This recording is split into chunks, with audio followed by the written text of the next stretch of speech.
सतपाल गहरी नींद में सोया हुआ था। उसकी पत्नी उर्मिला ने उसे जगाने की कोशिश की। वह इतनी ऊंची आवाज में बोली थी कि साथ में सोया उसका 5 साला बेटा जंबू भी जाग गया था। वह डरी निगाहों से मां को देखने लगा था। क्या हो गया? रात को तो चैन से सोने दिया करो, क्यों जगाया मुझे? सतपाल उखड़ी आवाज में उर्मिला पर बरस पड़ा। बाहर गेट पर कोई खड़ा है, जोर जोर से डोर बेल बजा रहा है। पता नहीं इतनी रात को कौन आ गया है, मुझे तो डर लग रहा है, उर्मिला ने घबराई आवाज में बताया। अरे इसमें डरने की क्या बात है? गेट खोलकर देख लो, तुम सतपाल की घरवाली हो। हमारे नाम से तो बड़े बड़े भूत प्रेत भाग जाते हैं, तुम ही जाकर देखो। मुझे तो डर लग रहा है, पता नहीं कोई चोर डाकू न आ गया हो। तुम भी हाथ में तलवार लेकर जाना, उर्मिला ने सहमी आवाज में सलाह दी। सतपाल ने चारपाई छोड़ दी। उसने एक डंडा उठाया। गेट के करीब पहुंचकर उसने गेट के ऊपर से झांक कर देखा तो कांप उठा। बाहर उसकी छोटी बहन खड़ी सिसक रही थी। सतपाल ने हैरानी भरे लहजे में पूछा, अरे लाली, तू घर में तो सब ठीक है न? लाली कुछ नहीं बोल पाई, बस गहरी गहरी हिचकियां लेकर रोने लगी। सतपाल ने देखा कि लाली के चेहरे पर मारपीट के निशान थे, सिर के बाल बिखरे हुए थे। दोस्तों, अच्छी सेहत के लिए आपने पाउडर तो बहुत सुने होंगे, देखे होंगे और खाए भी होंगे, जिसका शायद आपको रिजल्ट भी मिला हो, लेकिन मैं विश्वास से कहता हूँ स्थायी समाधान आपको नहीं मिला होगा। यह है आयुर्वेदिक पाउडर सेहत किंग। इसे खाने से आप कभी कमज़ोर नहीं रहेंगे, वज़न हमेशा स्वस्थ तरीके से बढ़ा रहेगा, आपकी सेहत भी बनी रहेगी, वो भी बिना किसी साइड इफ़ेक्ट के। सेहत किंग को खरीदने के लिए अभी नीचे दिए गए नंबर पर कॉल करें, ये फ्लिपकार्ट पर भी आपको मिल जाएगा। सतपाल लाली को बेडरूम में ले आया। वह बार बार लाली से पूछने की कोशिश कर रहा था कि ऐसा क्या हुआ कि उसे आधी रात को अपना घर छोड़ने के लिए मजबूर होना पड़ा।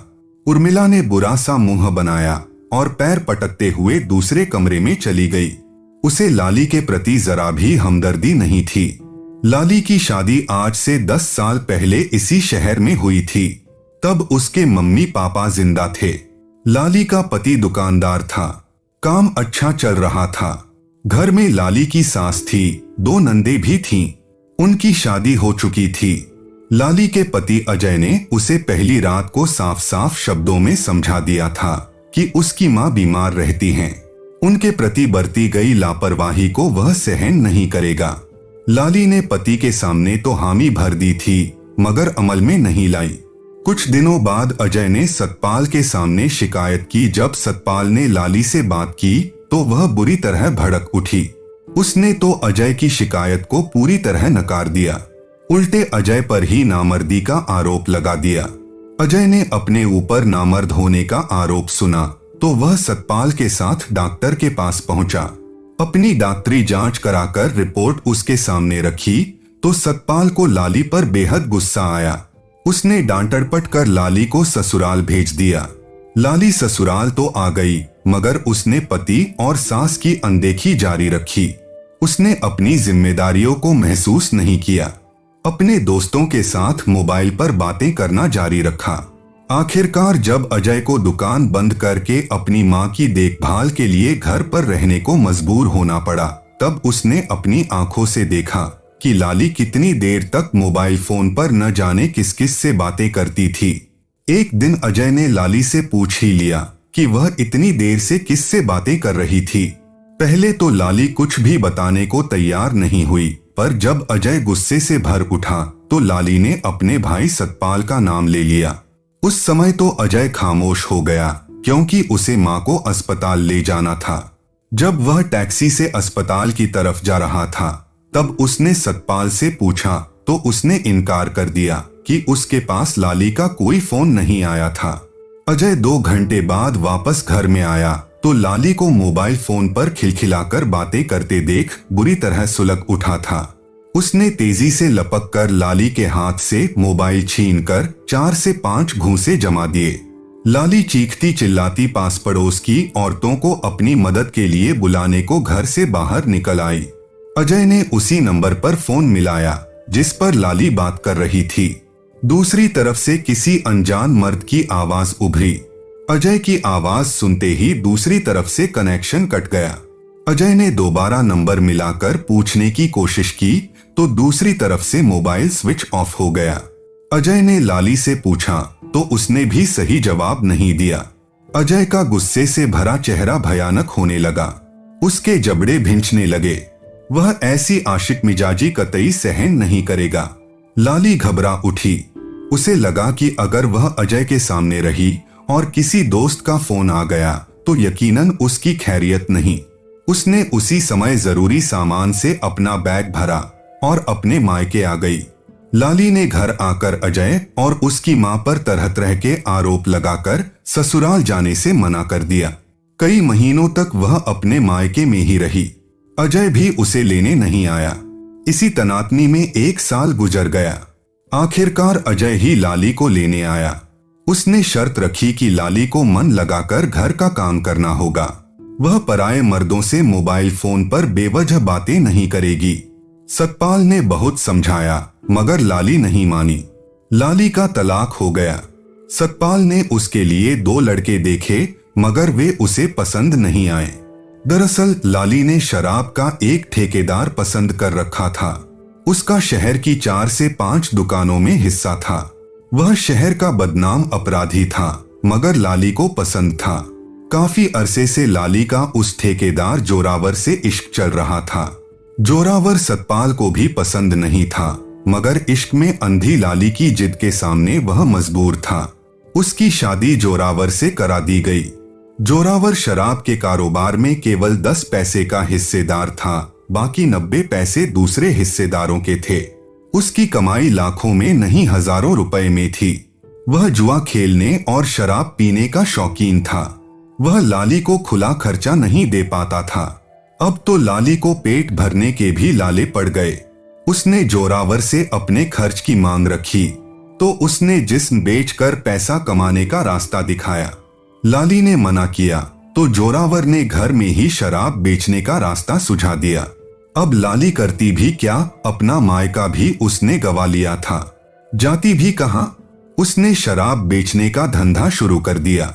उसका जवान गदराया बदन देखकर मंचले शराब खरीदने लाली के पास आने लगे। उसका कारोबार अच्छा चल निकला। जोरावर को लगा कि लाली खूब माल कमा रही है तो उसने अपना हिस्सा मांगना शुरू कर दिया। लाली ने पैसा देने से इनकार कर दिया। उस रात दोनों में झगड़ा हुआ। लाली जमा किए तमाम रुपए एक पुराने बैग में भरकर घर से भाग निकली। जोरावर ने देख लिया था। वह भी पीछे पीछे तलवार हाथ में लिए भागा। वह किसी भी सूरत में लाली से रुपए लेना चाहता था। जोरावर नशे में था। उसके हाथों में तलवार चमक रही थी। वह उसकी हत्या करके भी सारा रुपया हासिल करना चाहता था। लाली बदहवास सी भागती हुई सड़क पर आ गई। उसने पीछे मुड़कर देखा तो जोरावर तलवार लिए उसकी तरफ भाग रहा था। उसने बचते बचाते सड़क पार कर ली, लेकिन जब जोरावर सड़क पार करने लगा तो वह किसी बड़ी गाड़ी की चपेट में आ गया और मारा गया। रात के 3 बज रहे थे। किसी ने भी जोरावर की लाश की तरफ ध्यान तक नहीं दिया। सतपाल के यहाँ आकर लाली ने रोते सिसकते अपनी दुख भरी दास्तान सुनाई तो सतपाल की भी आंखें भर आईं। मगर उसी पल उसने अपनी बहन की गलतियां गिनाई जिनकी वजह से उसकी यह हालत हुई थी। हाँ भैया, अजय का कोई कसूर नहीं है। मैंने ही अपनी गलतियों की सजा पाई है। अजय ने तो हर बार मुझे समझाने, सही रास्ते पर लाने की कोशिश की थी, इसलिए अब भी मैं अजय के पास ही जाना चाहती हूँ। लाली ने इच्छा जाहिर की। अब तुझे वह किसी भी हालत में नहीं अपनाएगा। उसने तो दूसरी शादी भी कर ली होगी, सतपाल ने अंदाजा लगाया। बेशक उसने शादी कर ली हो, उसके घर में नौकरानी बनकर रह लूंगी। मुझे अजय के घर जाना है वरना मैं खुदकुशी कर लूंगी। लाली ने अपना फैसला सुना दिया।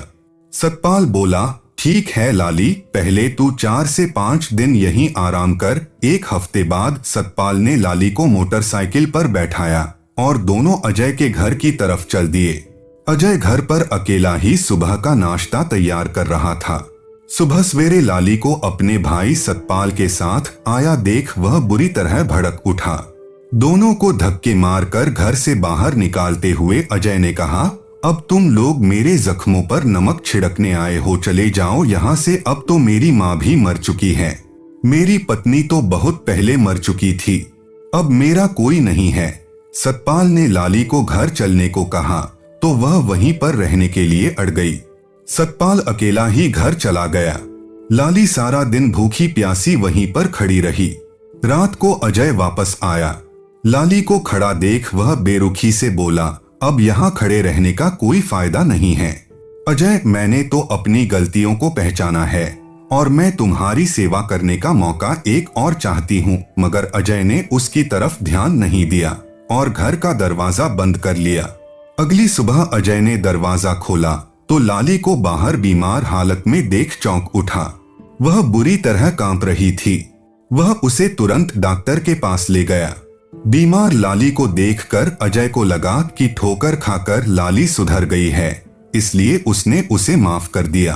तो दोस्तों, ये थी आज की कहानी। मिलते हैं अगले वीडियो में। Thank you guys.